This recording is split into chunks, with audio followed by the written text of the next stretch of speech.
sa ating presidente sa tulong niya na wala na po kami babayaran sa land bank.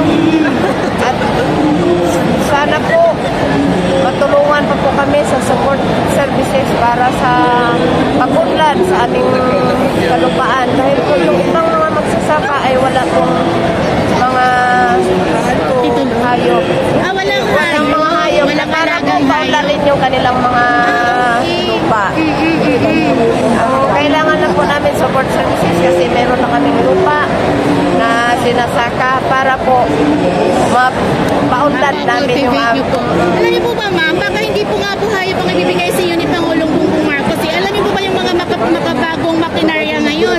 Ay, ang amin po lupain, depende po sa sa lupa. Mayroon po pwedeng makinarya. Ang sa amin talaga po ay kalabaw. Kalabaw talaga ang request mo. So, sana marinig po ng ating Pangulong Bongbong Marcos at malalaman niya po ito yung inyong gustong. Ang aming, sana po marinig yung aking sinaing sa aming mga lahat ng mga magsasaka na nangailangan po na po.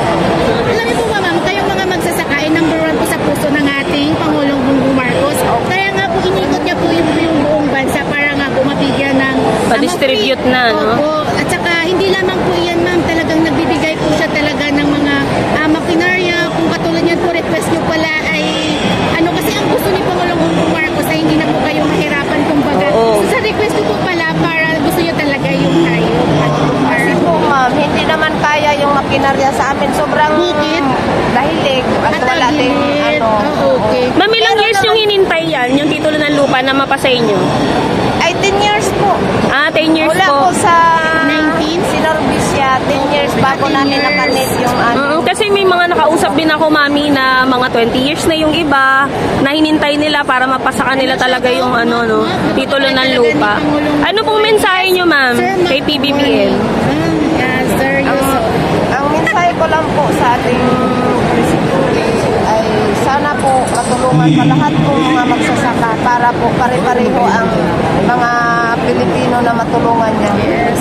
Kasi marami pa pong mga tao na nangangailangan pa sa kanyang tulong dahil wala pa pong mga lupa yung iba. Pero target yan ni PBBM, mami, na bago siya matapos yung termino niya, mapamahagi talaga sa mga kababayan nating magsasaka yung mga titulo ng lupa nila. Sana po.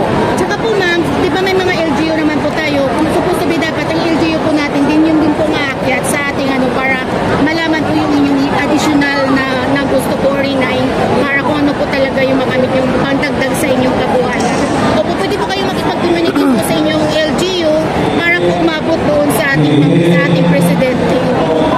Hindi naman po lahat na porkit may lupa ka na, yun lang yun. Mayroon pang dagdag na halimbawa intercropping, nangangailan siya na mag-intercrop sa kanyang nyugan, mayroon pang tanim siya sa gitna. Halimbawa mayroon naman tayong bili na nagbibigay ng mga pananim. Sana mga fertilizer, mga fertilizer. Mayroon po yan, ma'am. Alam ko meron kasi marami na po kami napunta. mga abono, binhi. Yes po, ma'am. So, pero talaga, mami, kay ang dahilan talaga kung bakit si BBM yung nagpupunta kasi ginawa ng issue nila yan na bakit kailangan si BBM pa pumunta, may mga LGUs naman.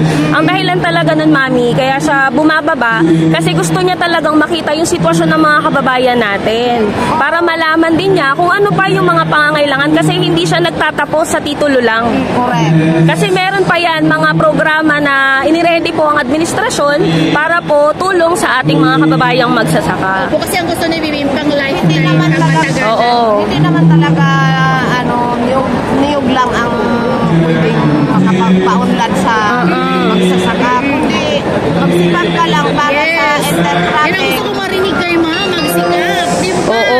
Kasi may lupa ka nga, hindi ka naman nagsisipag. Lagi ka nasa Maynila nagtatrabaho. Ano sa lupa mo? O nakatingga, walang galing-galing, ma'am. Nakuha mo yung punto. Yun lang po kasi kami ay mahirap lang. Mula sa bata pa kami mahirap. Gusto namin na ngayon na nakamit na yung aming mga titulo, gusto namin na madagdagan pa yung mga pananim. At sana po mayroong tulong ang gobyerno para dyan sa mga iba pang pangangailangan. Iba pang mga pangangailangan. Ayan. Kasi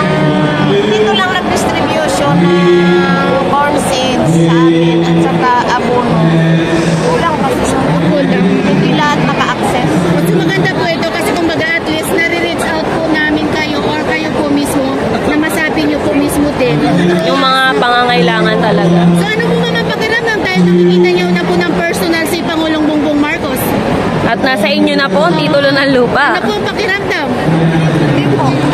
Sa akin lang po, masaya. Masaya.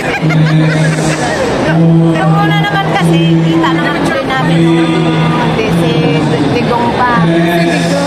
Ganon din ang aming ginagawa. Tatakbo din kami. Kasi meron naman kaming mga kakunik doon sa, halimbawa, sa Senado, nandun si Aimee. Okay. At sa ano naman, si Kuya Manny Malyari. Meron kaming connection dyan. So kumbaga marami din po pala ang tumutulong sa inyo. So yan po ang maganda. Kaso lang, pag mawala ng pundo, yun lang ang problema. Kasi marami pa kayong nakatingka na lupa. May mga notice of coverage, hindi naman na ituloy-tuloy dahil walang pundo. Ayun. So in terms ma'am of pondo, kasi yan po ang pinag-uusapan ngayon sa Congress. Diba? So, Kasi hindi naman makagalaw ang TAR kung walang pundo. Totoo.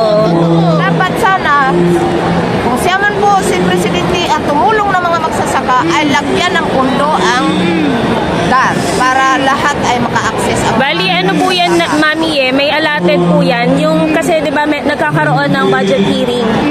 So, may allotted na budget para sa kanila for year, di ba? O, bawat taon. Meron naman po. Tsaka sa bawat distrito, bawat lugar. May allotted. Ang sinasabi, hindi naman ang sapat ang pundo na binibigay sa kanila. Oo, kasi sa dami din talaga ng tinutulungan, di ba? Real talk po yan.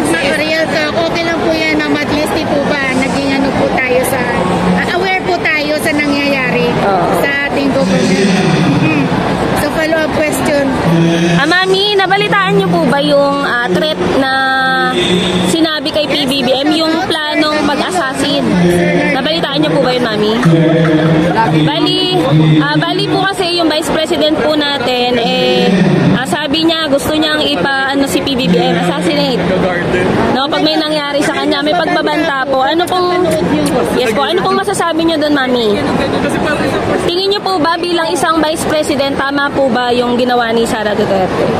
Pagbanta, hindi po.